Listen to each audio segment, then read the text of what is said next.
दोस्तों, आपने अपनी ज़िंदगी में कहीं न कहीं टाटा मोटर्स की गाड़ियाँ ज़रूर देखी होंगी और अगर आप इंडिया से हैं तो आपको अपनी डेली लाइफ में कहीं न कहीं टाटा ब्रांड ज़रूर नज़र आता होगा। अब चाहे रोड से ट्रैवल कर रहे हों तो टाटा मोटर्स की गाड़ियाँ, अगर आप फ्लाइट से ट्रैवल कर रहे हैं तो उसमें टाटा ब्रांड के विस्तारा एंड एयर इंडिया, अगर आप होटल्स में रुकते हैं तो उसमें भी ताज होटल जो कि टाटा कंपनी का है, और जो आप कपड़े पहनते हैं उसमें भी टाटा का ब्रांड वेस्ट साइड शामिल है। जब आप चाय पीते हैं तो उसमें भी टाटा का ब्रांड टाटा टी, इवन के जो आप खाने में नमक डालते हैं टाटा साल्ट भी टाटा का है, और Tata steels, Tata power, Tata consultancy services, यहाँ तक कि टाटा की 100 से भी ज्यादा कंपनीज हैं। अब ये बात इतनी हैरान कुन नहीं है क्योंकि आप सब जानते हैं कि ये इंडिया की सबसे सक्सेसफुल कंपनी में से एक है। लेकिन क्या आप जानते हैं कि ये कंपनी रातों रात इतनी बड़ी नहीं बनी, बल्कि इसे बनने में 200 साल से भी ज्यादा का टाइम लगा था। चलें दोस्तों, आज की वीडियो में जानते हैं टाटा कंपनी की सक्सेस के पीछे का राज और बैकग्राउंड के बारे में। Tata Group has pioneered multiple industries in India and remains a market leader in most of them. It was Tatas who introduced a number of firsts. The first 8-hour day, the first leave with pay. I would prefer to live with the knowledge I have of upholding the values that we have and that we've tried to uphold through these years, rather than say that I've grown at 3 times the rate that we have.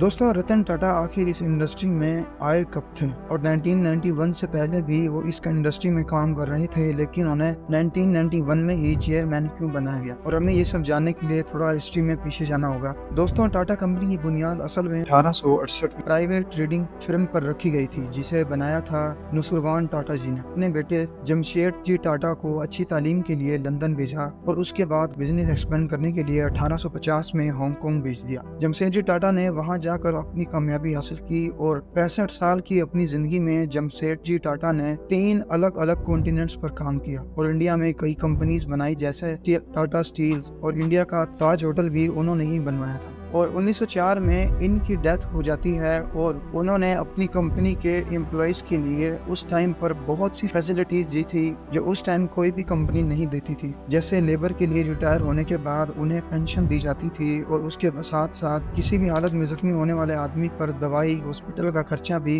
Company करती थी। और company में sports day और भी कई festivals किए जाते थे ताकि लोगों के दरमियान एक अच्छा कम्युनिकेशन बन सके। और यही वजह थी टाटा कंपनी के सक्सेस की, कि लोगों को एहसास करना और उनके लिए अच्छा सोचना। और उनके बाद टाटा कंपनी को हैंडल किया उनके बेटे दोराब जी टाटा ने। उन्होंने अपने वालिद के सपनों को भी पूरा किया, जैसे टाटा स्टील कायम हुई 1910 में और इसकी सक्सेस ज्यादा हुई वर्ल्ड वार 1 में, जब ब्रिटिश को स्टील की सख्त जरूरत थी और पूरे इंडिया में यही कंपनी भरोसे लायक थी। और ब्रिटिश पॉलिटिक्स कहना था कि टाटा स्टील सेव्ड अस। इस जुमले से पूरी दुनिया में टाटा कंपनी की वैल्यू और भी बढ़ गई और 1914 में इतना बड़ा ग्रुप बन गया था कि उसके अंडर 14 कंपनीज थी। लेकिन ये तो सिर्फ शुरुआत थी। टाटा कंपनी को 1938 तक संभाला दोराब जी टाटा ने और उसके बाद उसको हैंडल किया उनके कजन जहांगीर रतन टाटा, जिन्हें शॉर्ट फॉर्म में JRD टाटा के नाम से भी जाना जाता। और उन्होंने बनाई इंडिया की सबसे पहली टाटा एयरलाइंस, जिसका नाम बाद में चेंज करके एयर इंडिया कर दिया गया। 1945 टाटा ने पहला मोटर इंजन बनाया और पटरियों पर चलने वाले लोकोमोटिव इंजन बनाए गए। और 1968 में उन्होंने TCS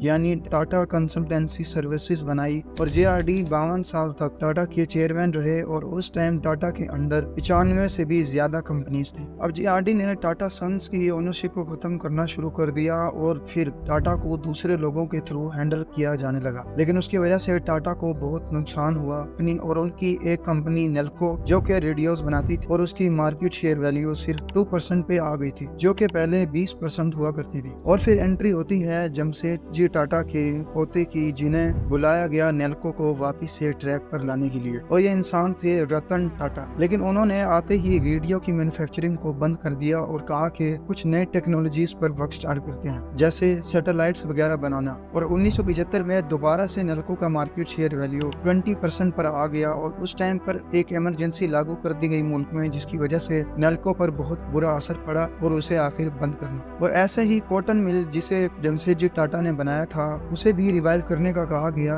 और वो मिशन भी सक्सेस होते होते रह गया। और सीनियर्स को बिलीव हो गया था कि रतन टाटा कितने कैपेबल हैं और इसी वजह से 1991 में आखिरकार टाटा का चेयरमैन बनाया गया और उन्होंने आते ही टाटा सन्स की ओनरशिप को बढ़ाना शुरू कर दी ताकि कोई बाहर की कंपनी उन्हें ना खरीद सके। और इसी फैसले से टाटा को बहुत सक्सेस मिली, बल्कि उन्होंने बाहर की कंपनीज को खरीदना शुरू कर दिया, जैसे टेटली, जैगवार, लैंड रोवर, जिसे उन्होंने $2.3 बिलियन में खरीदा। कहा जाता है कि रतन टाटा ने एक फैमिली को देखा जो एक बाइक पर जा रहे थे तंग होकर और बाकी सब भी बड़ी मुश्किल से मैनेज कर रहे थे। और फिर 5 साल बाद टाटा ने अपनी एक टाटा नैनो कार लॉन्च की कि उनकी कंपनी का मकसद लोअर क्लास लोगों को ऊपर आने का मौका देना चाहते हैं ताकि वो भी अपनी गाड़ी खरीद सकें। और सिर्फ 1 लाख में उस गाड़ी को बेचा गया जो कि दुनिया की सबसे कम प्राइस मानी जाती है। अब इसकी मार्केट स्ट्रेटजी इतनी खासी नहीं थी। इस गाड़ी को इस तरीके से मार्केट किया गया था कि ये सिर्फ गरीब लोग ही खरीद सकते हैं, जिसके अंदर लोगों के ज़हन में इस तरह की सोच भी आती है कि देखो ये गरीब है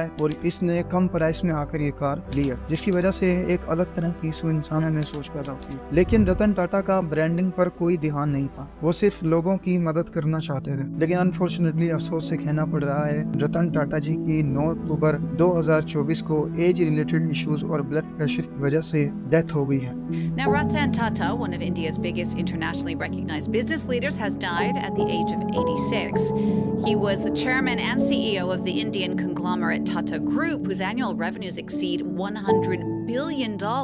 उम्मीद करता हूँ वीडियो इन्फॉर्मेटिव लगी होगी। अगर वीडियो इन्फॉर्मेटिव लगी है तो वीडियो को लाइक करें और चैनल को सब्सक्राइब करना ना भूलें। मिलते हैं अगली वीडियो में, तब तक के लिए अल्लाह हाफिज़।